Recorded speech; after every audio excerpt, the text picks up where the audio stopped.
महिला कांग्रेस की अध्यक्ष शमीमा रैना जी हैं। बीटीसी मेंबर हमारी चाडूरा से साइमा जी हैं। हमारे वाइस प्रेसिडेंट मोगा साहब हैं और मेरे को तो सारे जानते हो।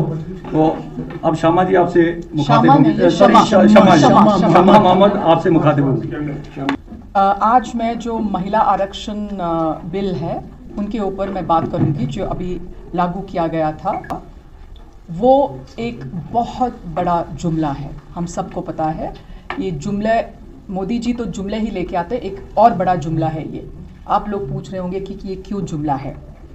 हम थोड़ा पीछे जाएंगे और हम इनके बारे में सोचेंगे जो उस समय हुआ था। 1989 में राजीव गांधी जी, हमारा पूर्व प्रधानमंत्री, लेकर आए थे एक बिल पार्लियामेंट में। उस समय वो है महिला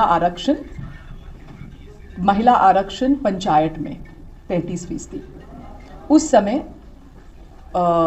वो बिल लागू नहीं हुआ क्योंकि लोकसभा में पारित किया गया, लेकिन राज्यसभा में 7 वोट से हार गया। क्यों? क्योंकि उस समय LK आडवाणी जी,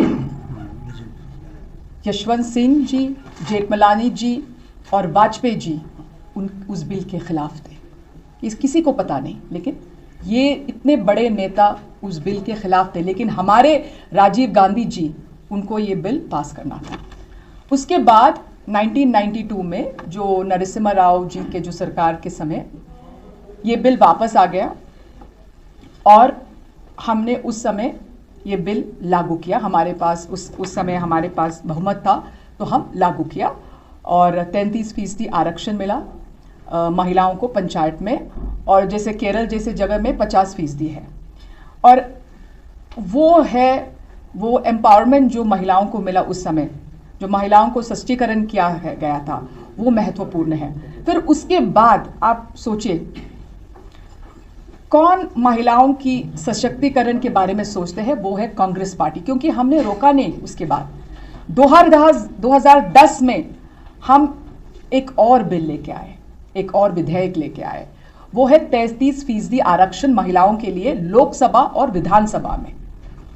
वो हमने पेश किया था संसद में।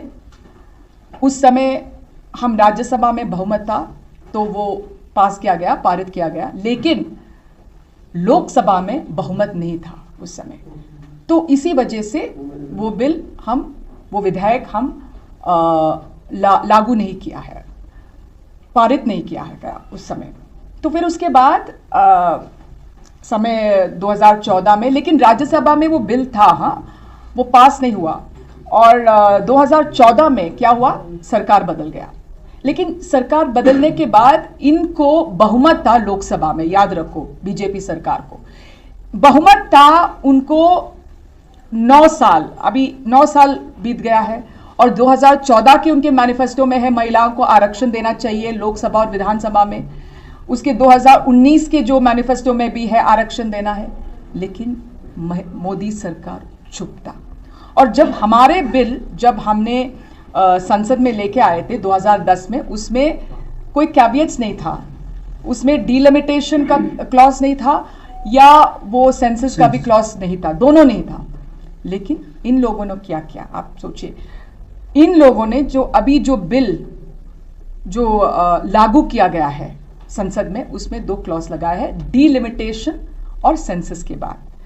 हमारे समय जब भी जो 2016 में सोनिया गांधी जी ने एक चिट्ठी उन्होंने कहा था, उन्होंने मांग किया मोदी सरकार से, आप लागू करो ये बिल, जल्द से जल्द लागू करो। कुछ किया नहीं। 2017 में सोनिया जी ने एक चिट्ठी लिखी मोदी जी को। उस दिन मार्च 8 था, वुमेन्स डे, और उन्होंने कहा कि प्लीज़ आप जल्द से जल्द ये बिल लागू करो, ये महत्वपूर्ण है महिलाओं की सशक्तिकरण के लिए। लेकिन कुछ नहीं किया। तो उसके बाद भी 2018 में हमारा नेता राहुल गांधी जी भी ने एक चिट्ठी लिखी और कहा कि अभी आपको करना ही है, बहुत समय बीत गया है, अभी राइट मोमेंट है, प्लीज़ करो। देखो हमारी जो पार्टी और हमारे नेता लोगों की जो कमिटमेंट है इसमें, वो आपको देखना चाहिए कि हर बार हम मोदी जी को रिमाइंड कर रहे हैं, लेकिन सवाल आज उठ जाता है कि मोदी जी ने 9 साल ये बिल क्यों लागू नहीं किया, ये विधेयक क्यों लागू नहीं किया, वो है आज सवाल। और उस समय 2011 में सेंसस किया था, 2021 में दूसरा सेंसस आता तो सेंसस भी नहीं आएगा और डिलिमिटेशन का भी बात नहीं थी, तो ये अचानक क्यों लागू किया अभी।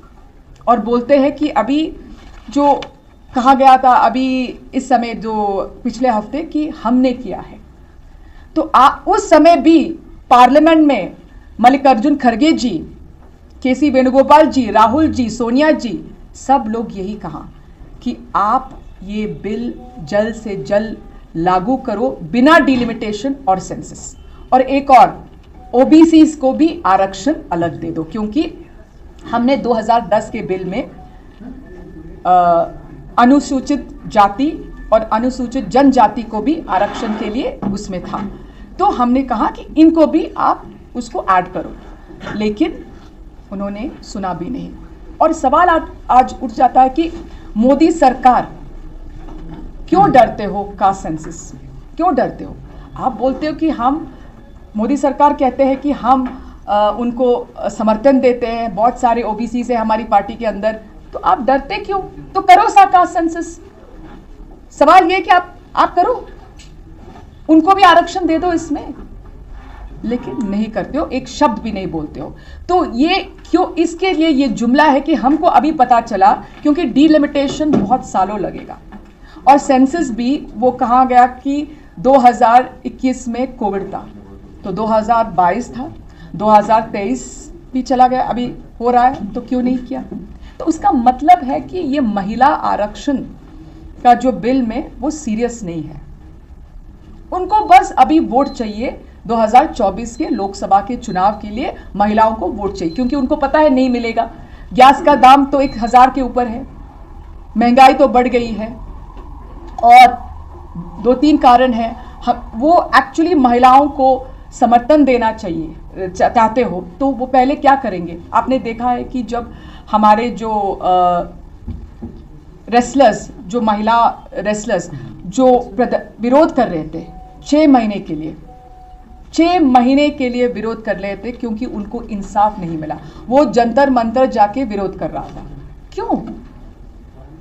जब उनके एक एमपी ने महिलाओं को, वो लोग बोल रहा है कि इन्होंने एक्सप्लॉइट किया है, इन्होंने मोलेस्ट किया है, बृजभूषण शरण सिंह, तो मोदी सरकार क्यों हमारे जो महिलाओं पहलवानों को समर्थन नहीं दिया? उनको उस समय कहना है कि जल्द से जल्द जांच करो, जल्द से जल्द जांच करो। उन्होंने जांच कुछ नहीं किया। अभी भी वो एमपी लोकसभा में है, और मुझे भी याद है जब इनॉग्रेशन हो रहा था हमारी नया पार्लियामेंट बिल्डिंग, उस समय ये महिलाओं पहलवान लोग विरोध कर रहे थे और चल रहा था जंतर मंतर से पार्लियामेंट तक, और उनको पुलिस पीटा उस समय, मुझे याद है। और मोदी जी मौन था, मोदी जी एक शब्द भी नहीं कहा, और मोदी जी उनको निलंबित भी नहीं किया। वो एमपी को वो निलंबित कर सकते हैं, क्यों नहीं किया? ये है आपकी बेटी बचाओ बेटी पढ़ाओ। दूसरी हमने देखा है जो मणिपुर में क्या हुआ है, महिलाओं को नंगा परेड किया गया, उनका बलात्कार, बहुत सारे महिलाओं को बलात्कार हुआ था वहां। एक शब्द मोदी जी मौन भी है, और दूसरी बात है अभी तक मणिपुर नहीं गया, लेकिन मेरा नेता राहुल गांधी जी मणिपुर पहुंच गया। राहुल गांधी जी हर समय, हर वक्त, हर दिन बोलते हैं महिलाओं को हमको समर्थन देना है, उनको आरक्षण देना है। इसी वजह से वो मणिपुर चला गया, उनकी बात सुना, और उनको पता है उन्होंने कहा क्या, एक महिला ने कहा कि उनकी जो बेटी के ऊपर बलात्कार हुआ, उनकी पति को मारा गया और बेटा को भी मारा गया, तो वो हालत है मणिपुर में। उन्होंने अभी हमने देखा राजस्थान में भी हमारे नेता राहुल गांधी जी बाइक में था, महिला आगे और वो पीछे बैठा था, बहुत सिंपल सा है। तो वो जो बोलते हैं करते हैं। हमने देखा कर्नाटक में हमने महिलाओं को क्या क्या किया, फ्री बस राइड, उसको 2000 मिलते हैं हर महीना, पढ़ाई जो ग्रेजुएट से उनको 3000 मिल रहा है, जो उसको जिसको जॉब नहीं है। तो हम सब 10 kg जो हम चावल दे रहे हैं वहाँ महिला एक फैमिली को, तो एक महिलाओं को ही मिलता है ना, ये सब उनके लिए है। तो देखो क्या क्या कर रहे हैं हमारी पार्टी, जो बोलते हैं करते हैं। और ये क्या करते हैं, ये बलात्कारियों के साथ रहते हैं। Try to divide Jammu and Kashmir and make them 2 union territories. Of course it's conducive. We've been asking that this is like any other state for us in India. It's a part and parcel of India and will always be a part and parcel of India, Jammu and Kashmir. So my question today is, why are they not holding the elections? What are they scared of? Last time, LG Manoj Sinha said if तानाशाही है ये लोकतंत्र के लिए तो elections, चुनाव तो होना चाहिए, है ना। जब चुनाव होता है let the people decide who they want which party, है ना। जम्मू एंड कश्मीर को भी एक आवाज होती है, सारे देश की आवाज आप सुनते हो, जम्मू एंड कश्मीर की आवाज क्यों नहीं सुनते हो प्रधानमंत्री? क्यों ये लोग अलग है?